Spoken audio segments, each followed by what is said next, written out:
In this lecture, we're going to continue talking about Laplace transforms. Specifically, we're going to look at translation on the t-axis. Now, in the textbook that I teach from, this is called the Second Translation Theorem. All right, so before we can talk about translation on the t-axis, or the Second Translation Theorem, we need to introduce a new piece of terminology. So the unit step function, which is also known as the Heaviside Function, and denoted as script u of t minus a, is defined as a piecewise function. So u of t minus a is 0 if 0 is less than or equal to t is less than a, and it's 1 if t is greater than or equal to a. So if we look at a graph of this piecewise function, you'll see that it's 0 up until a certain point, and that point is what's defined as the a, and then at a it jumps up to the value of 1, and so it takes that unit step. So it's just a step up by 1 unit. We can manipulate the unit step function to switch things around by looking at 1 minus u of t minus a, and then that flips where the 1 and the 0 are in the piecewise function. So now 1 is at the top when 0 is less than or equal to t is less than a, and 0 when t is greater than or equal to a. And so if we look at this graph, now we're starting at 1, but then we take a unit step downward. So we take a step down to 0 at that point A.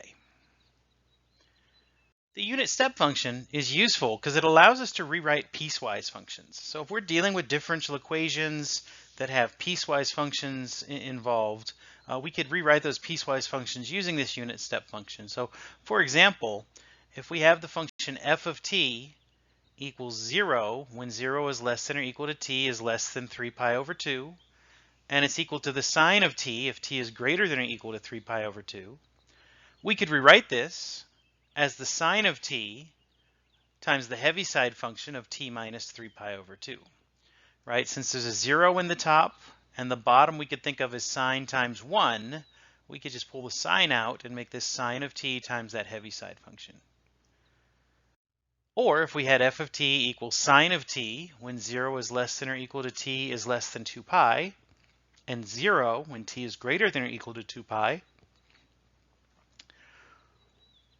we could rewrite this using the function where we had a 1 up in the top. So when we did 1 minus the Heaviside function, so we could rewrite this as the sine of t times 1 minus the Heaviside function of t minus 2 pi.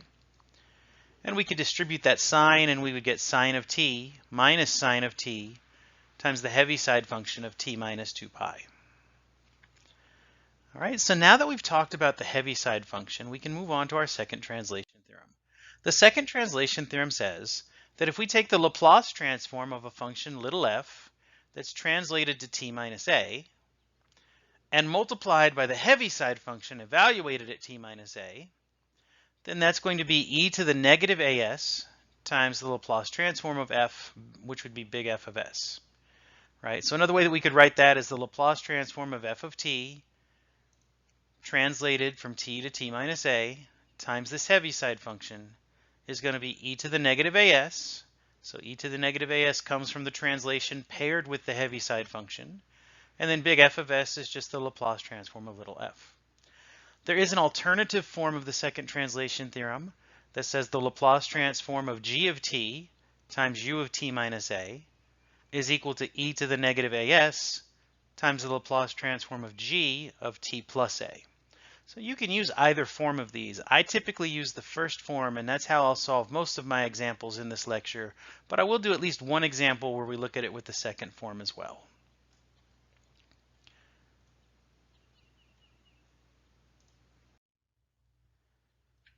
So let's look at some examples. We want to find the Laplace transform of e to the 2 minus t times the Heaviside function of t minus 2. Now, in order to use the formulation of the Second Translation Theorem, we need to make sure that we have the same translation within the Heaviside function in our actual function. So since we have t minus 2 inside the Heaviside function, we need to see a t minus 2 in the actual function as well. So we're going to manipulate this by factoring out a negative sign from inside the exponential. If we pull a negative sign out, then we can rewrite this as the Laplace transform of e to the negative t minus 2 times the Heaviside function of t minus 2. Right, now we're going to rewrite that using translation. So this is the Laplace transform of e to the negative t translated from t to t minus 2 times the Heaviside function of t minus 2. We can take the Laplace transform of e to the negative t, that'll be 1 over s plus 1, and then the translation paired with the Heaviside function is going to give us a e to the negative 2s. So this Laplace transform will be e to the negative 2s over s plus 1.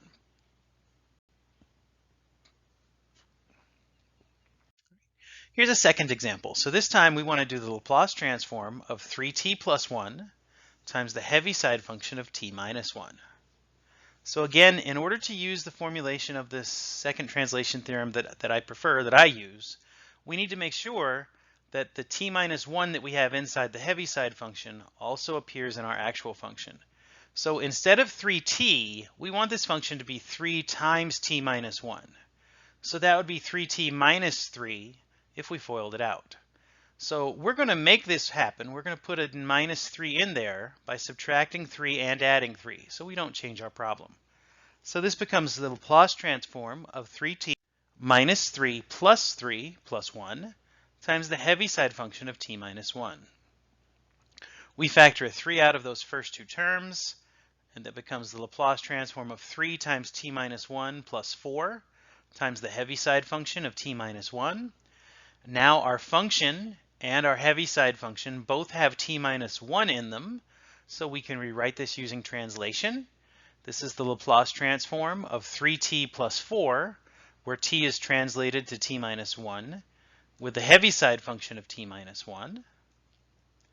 So that'll be the Laplace transform of 3t plus 4. The Heaviside function and the translation will give us a e to the negative s. And if we take these Laplace transforms, 3t plus 4 will give us 3 over s squared plus 4 over s.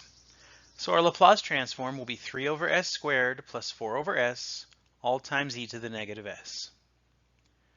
Let's work this problem again using the alternative form of the second translation theorem. So the second form of the translation theorem says that the Laplace transform of g of t times u of t minus a will equal e to the negative as times the Laplace transform of g of t plus a. So if we match up what was given to us to this form of the theorem, we can notice that g of t is going to be 3t plus 1, and our a value is going to be a positive 1. So that means that the Laplace transform of 3t plus 1 times the Heaviside of 2 minus 1 will be e to the negative s. So since our a was 1, we'll plug 1 in for a. So e to the negative s times the Laplace transform of 3 times t plus 1 plus 1. And so this is our function g, the 3t plus 1, evaluated at t plus 1. If we distribute throughout the parentheses and combine our like terms, this becomes e to the negative s times the Laplace transform of 3t plus 4. And when we take those Laplace transforms, we're again going to get e to the negative s times 3 over s squared plus 4 over s. So this shows you how we could use either formulation of this second translation theorem to find the Laplace transform when we're dealing with a Heaviside function. All right, we also should be able to go backwards. So the inverse form of the second translation theorem says that if I take the inverse Laplace transform of a function of f's, so big F of s, times an exponential, e to the minus as, we'll get f translated to t minus a, so f evaluated at t minus a, times the Heaviside function of t minus a. So let's look at a couple of examples where we use the inverse second translation theorem. So we want to solve 1 plus e to the negative 2s quantity squared over s plus 2. We're going to take that numerator and we'll expand it. So that's going to be 1 plus 2e to the negative 2s plus e to the negative 4s all over s plus 2. And then we'll break this up into 3 different fractions.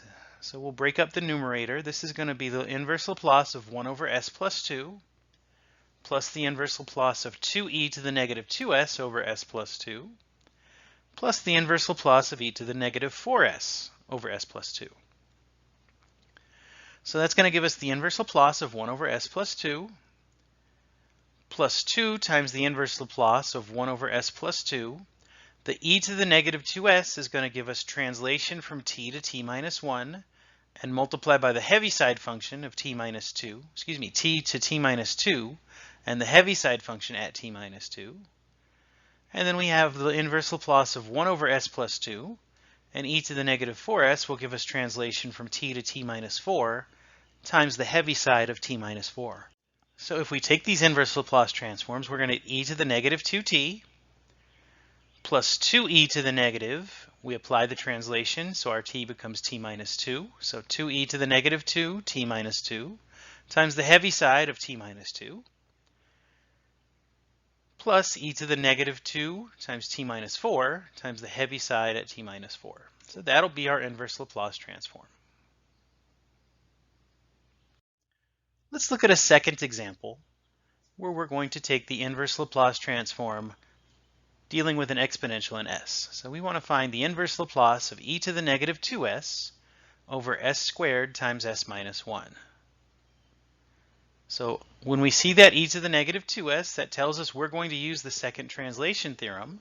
So e to the negative 2s is going to give us a Heaviside function, u of t minus 2, and it's going to translate our final result from t to t minus 2.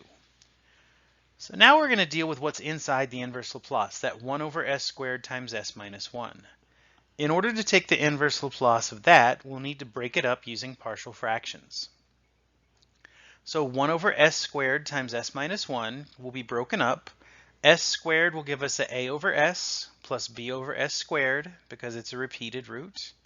And s minus 1 will give us a c over s minus 1. We multiply everything here by that denominator, s squared times s minus 1. On the left-hand side, they'll cancel out, leaving us with 1. On the right-hand side, for the first term, the one of the s's and s minus 1, they'll cancel out, so we get a times s minus 1. For the second term, b over s squared, the s squareds will cancel out, so we have b times s minus 1. And for the third term, c over s minus 1, the s minus 1's will cancel out, leaving us with c times s squared. So if we simplify that, we get 1 equals as squared minus as plus bs minus b plus cs squared. We'll equate our coefficients to solve for a, b, and c. So if we start with our s squared coefficient, there is nothing on the left. We have a plus c on the right, so 0 equals a plus c. If we look at our s coefficients, there is no s on the left. We have negative as plus bs on the right, so 0 has to equal negative a plus b. And if we look at our constant coefficients, we have 1 on the left and a negative b on the right, so 1 equals negative b. So b has to be a negative 1. If we take that and plug that into the second equation, we'll find that a also is negative 1. And then we can plug that into the first equation and find that c is a positive 1. So we can use these values, a, b, and c, to rewrite our equation using the partial fraction decomposition. So now we're looking at u of t minus 2 times the inverse Laplace transform of negative 1 over s plus negative 1 over s squared plus 1 over s minus 1. And again, we're going to translate this from t to t minus 2 after we've taken that inverse Laplace. We can take the inverse Laplace of each of those terms. So this is going to give us the Heaviside function of t minus 2. Negative 1 over s will give us a negative 1. Negative 1 over s squared gives us a negative 2. And 1 over s minus 1 gives us an e to the t. And our final step is to apply the translation. So we're going to rewrite all of those t's with t minus 2's. So we have the Heaviside function of t minus 2 minus 1 minus a t minus 2 plus e to the t minus 2. All right, and so that'll be our inverse Laplace transform. We could simplify this a little bit further by combining the negative 1 and the 2, so we could combine those like terms to simplify this a little bit further, but this is what we would see when we take our inverse Laplace transform.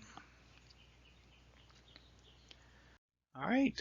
So one more example. This time we want to solve a differential equation.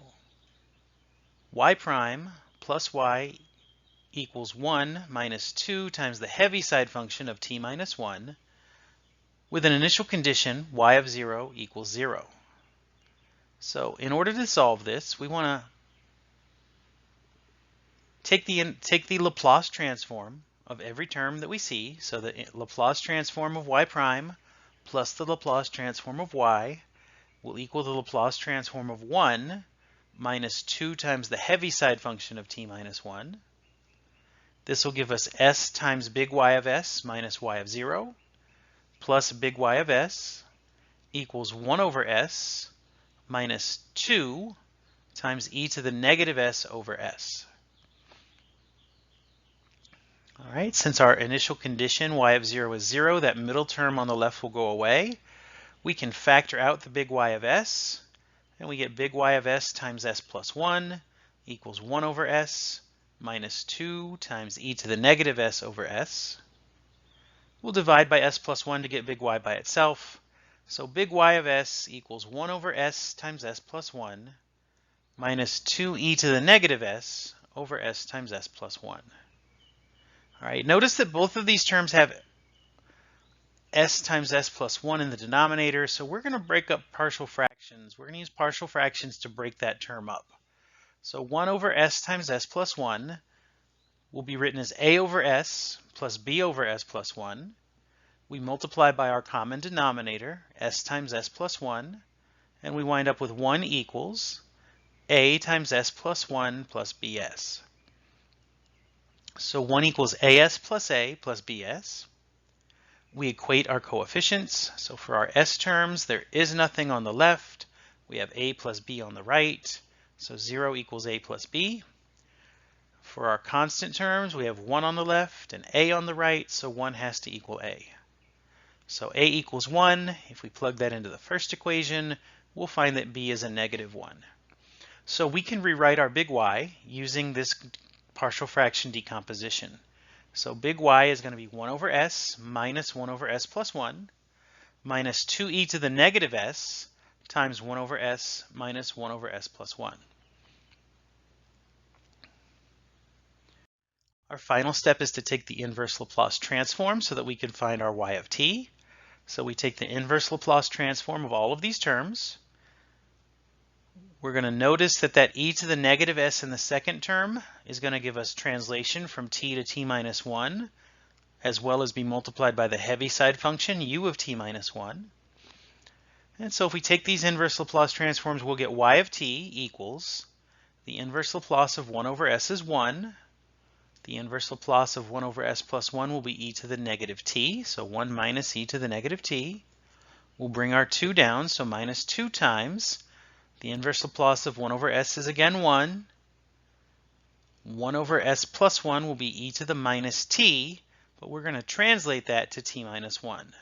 So our solution is going to be y of t equals 1 minus e to the negative t minus 2 times 1 minus e to the negative t minus 1 times the Heaviside function at t minus 1.